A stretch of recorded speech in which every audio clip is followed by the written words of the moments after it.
Привет, друзья! Пойдемте скорее посетим пригороды Санкт-Петербурга. Ведь, как поговаривают, здесь не меньше интересного, чем в городе.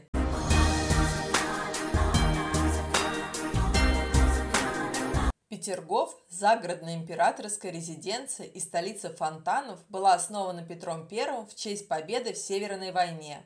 Официальное открытие состоялось 15 августа 1723 года. С тех пор он стал любимым местом летнего отдыха практически всех поколений Романовых. Всего здесь находится 173 фонтана и 4 больших водных каскада. Визитной карточкой является Большой каскад. Кстати, название Петергоф переводится как Петров двор. Мы находимся в парадных залах Большого Петерговского дворца. Встречает нас парадная лестница с роскошной отделкой. Далее мы проходим в танцевальный, купеческий зал, самый пышный интерьер дворца. Этот зал отличается обилием золота. Есть легенда, что Екатерина II распорядилась не жалеть драгоценный металл при оформлении зала. Тронный зал, сделанный и оформлен в классическом стиле с монументальным лепным декором. Важное место в оформлении зала играют люстры с подвесками аметистового цвета в форме дубовых листьев. Центральное место восточной стены занимает конный портрет Екатерины II. Белая столовая предназначалась для торжественных обедов. В центре помещения находится огромный стол, сервированный на 30 персон фаянсовым сервизом. Функцию главного декоративного оформления несут на себе настенные барельефы. Сюжеты барельефов – амуры, поддерживающие корзины с плодами и цветами. Они символизируют изобилие. Нет ничего лишнего, все детали продуманы. Немного полюбуемся видом на Большой каскад и Финский залив. Картинный зал. Этот зал был создан и оформлен еще при Петре I. Комнату украшают работы итальянских мастеров. Туалетная комната. Она буквально создана для того, чтобы императрицы могли привести себя в порядок. На стенах висят парадные портреты. Штандартная. С середины XIX века в комнате хранились штандарты гвардейских полков. Отсюда и название.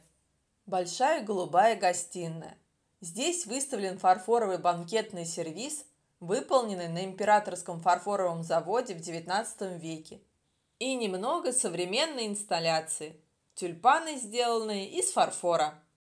Прогуляемся по парку. Подходим к любимому дворцу Петра I Монплезир, что переводится как «Мое удовольствие».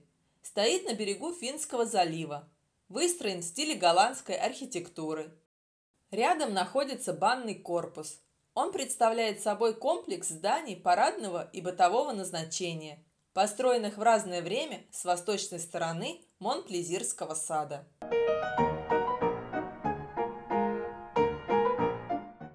Перед нами вольер для птиц, созданный по подобию версальских. Дошел до нас в первозданном виде, несмотря на войну. Памятник Петру I, а за ним знаменитый фонтан Шутиха. Конечно, чтобы увидеть всю красоту парка, нужно приехать летом. Перед нами большая оранжерея, построенная в 1722-1725 годах по проекту Бронштейна и Земцова. Дело в том, что парки Петергофа были украшены заморскими цветами и растениями. Для этой задумки требовалась теплица, где были созданы все условия для выращивания рассады и хранения созревших экземпляров от зимних морозов. А мы приехали в город Ломоносов, чтобы посетить Ораниенбаум. Его история восходит к началу XVIII века, когда ближайший сподвижник Петра Александр Меньшиков возводит усадьбу с дворцом и регулярным парком.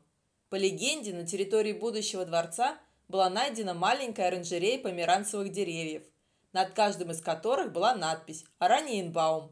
Находка так понравилась Петру, что он пожелал дать такое название усадьбе. Дворец открыт к посещению. Выставка начинается с нескольких мультимедийных залов. А мы тем временем входим в столовую. Здесь множество очаровательных фарфоровых вазочек и фигурок, каминные часы, чудный столик с миниатюрной лаковой росписью. Все выглядит изящно и уютно. Белый концертный зал. Предназначался для парадных церемоний, торжественных приемов и театральных действий. Во времена самого князя Меньшикова полы были из белого и черного мрамора, на стенах золотые вензеля Меньшикова. Затем менялись хозяева и интерьер. Придворная церковь занимает башенный павильон дворца. Освящена во имя святого Пантелеймона в 1727 году. От красоты иконостаса захватывает дух. А мы подходим к самому известному павильону – Катальной горки. Комплекс Катальной горы состоял из павильона перед нами, скатов и крытых галерей-колоннад протяженностью аж 532 метра. Спусковая площадка располагалась на высоте 20 метров. Сложное инженерно-техническое сооружение Катальных гор имело один прямой и три волнообразных деревянных ската, высота которых последовательно уменьшалась и преодолевалась за счет инерции. Прообраз американских горок. Прогуливаемся дальше по территории парка и, конечно, не можем обделить вниманием Китайский дворец. Он со всех сторон окружен деревьями и служил личной резиденцией будущей императрицы Екатерины II. Дворец построен под руководством крупного зодчего Антонио Ринальди. По слухам, это было любимое место Екатерины II, пока ее муж Петр III по соседству с ее домиком куражился с молоденькими поклонницами. Но мы все помним его печальную судьбу.